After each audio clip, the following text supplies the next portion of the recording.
Jack Thunder and the Fragments of Anima, Book 6, Light.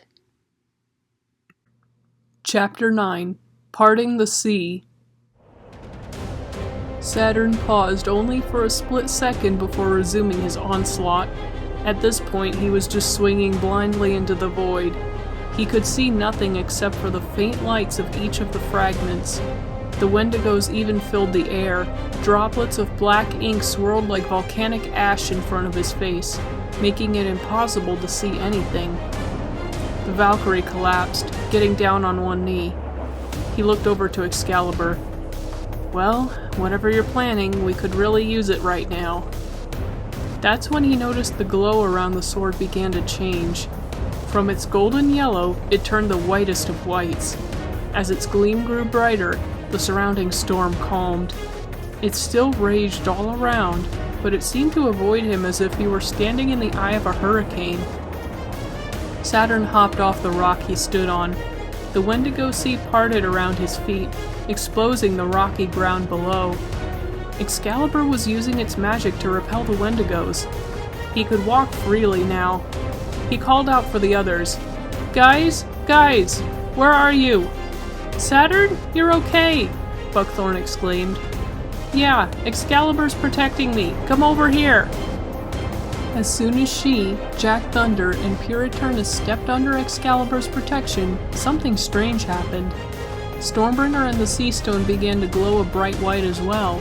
A sudden blast blew the Wendigos back from the floor, and the area of exposed dirt around their feet grew. Saturn could faintly see shades of yellow, sky blue, and indigo shimmering off of Excalibur's blade. Jack Thunder's heart leapt into his throat when he saw the gleam coming off his staff. He realized something. The Fragments of Anima were very powerful artifacts on their own, but their real strength shone through when they came together. Just like him and the friends he'd met along the way. He and the others waded through the storm as they called out for the others. They found Shadowpaws first, followed by Snotter and Kirami. One by one, the Fragments of Anima glowed the same white, and another color was added to their spectral aura. As Kirami joined their side, the sea of Wendigos erupted all around them. They screeched in rage as they dove straight for the team, but an invisible force blew all of them back, splattering them against the walls of the chamber. Observing the lull in the chaos, San landed beside Jack Thunder. The Tengu puffed and gasped for air. Jack Thunder could see that some of his flight feathers had been singed too. Frosty fared little better. She looked as though she were about to pass out from exertion. Even so, she took her place at San's side. The blizzard had finally abated. The chamber was still dark, but now the 8 of them could make out its basic structure. The pond, the columns, even the Wendigos still splattered on the walls were visible. An eerie stillness washed over the room. No one dared make the first move. Finally, someone did. A smaller Wendigo managed to wrench itself from the wall, glowering at them. Before it could do anything, Saturn swung Excalibur. A blade of light sliced through the Wendigo, cutting it in half. Its form slumped to the floor, not to get up again. Another Wendigo approached from the back. With one swing of her katana, Kirami incinerated it. The smell of smoky ash and triple-grilled Wendigo Deluxe filled the room. Its companion roared in anger, and Shadowpaws launched a grenade into its mouth.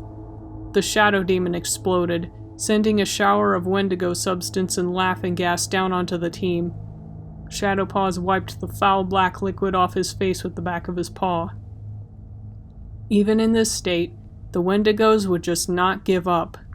The team stood ready, picking off the Wendigos one by one as they approached. Not that they exactly needed to. Those monsters couldn't even come close to them without getting hurt. Eventually, the last Wendigo whimpered and dissolved onto the floor. Jack Thunder could only stare blankly. Was this all a dream? Just minutes ago, he and Buckthorn had been down in the trenches trying to figure out what to do. Wendigos surrounded them on all sides. But then Saturn showed up with Excalibur. The sword had shielded them all from the growing storm. Once again, despite all odds, they had outlasted their attackers. He looked over to the Valkyrie. Saturn met his eyes and smiled. The Storm Gremlin returned his smile. He had only known Saturn for a few minutes, but Jack Thunder could tell he was a true friend. Their peaceful moment didn't last long. The ground splatter in front of them suddenly began to bubble. Out of it rose a wendigo much bigger than the others, with protrusions like stag horns emerging from its form. It glowered down at them. "You!" Its voice was frantic and exhausted. "You've been a thorn in our side for more than long enough." "I could say the same for you," Jack Thunder shouted back. "Every single time, Storm Gremlin. Every single time. We should be the ones feasting on your magic, but just when we are about to take a bite, you dash the cup from our hands. Defeat us with our own food. How could this be?" The wendigo screeched. "That's kind of what we're here for.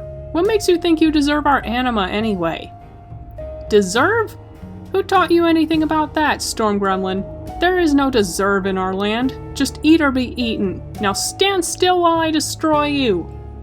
A fresh surge of anger filled Jack Thunder's body. There was no reasoning with this beast. He readied Stormbringer as lightning crackled between the wendigo's teeth.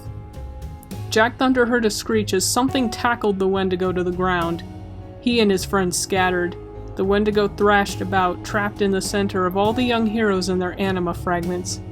And standing on its back was... Nemesis? "Ah, sorry I can't help you more, Jack. Just cast the spell." The former wendigo general struggled to stay on top as its quarry flailed. "What? What are you doing?" Snotter shouted. "Aren't you supposed to be trying to kill us right now?" "No time for that. Cast the spell." "Hold it. How do we know that this isn't some sort of trick?" Shadowpaws asked. "Cast the spell!" The wendigo on the bottom had nearly loosened Nemesis from its back. Jack Thunder didn't exactly have a lot of time left to consider if this was one of Nemesis's tricks. He nodded towards the others. They pointed the fragments of anima towards the two wendigos as they chanted, "Back to the flip side with you and your hate. You have no place in this land of dreams. We belong to Alterus. Alterus is ours. Now be gone." And just like all the times before, bright white light enveloped the entire room as the fragments did their work. Through the din, one could faintly make out the black puddles evaporating, swept up by the light. All at once, the light rushed out of the chamber through the archway from which they came. Only a few seconds later, a distant explosion shook the chamber. A soft glow coming from various lamps hanging throughout filled the room. It was over.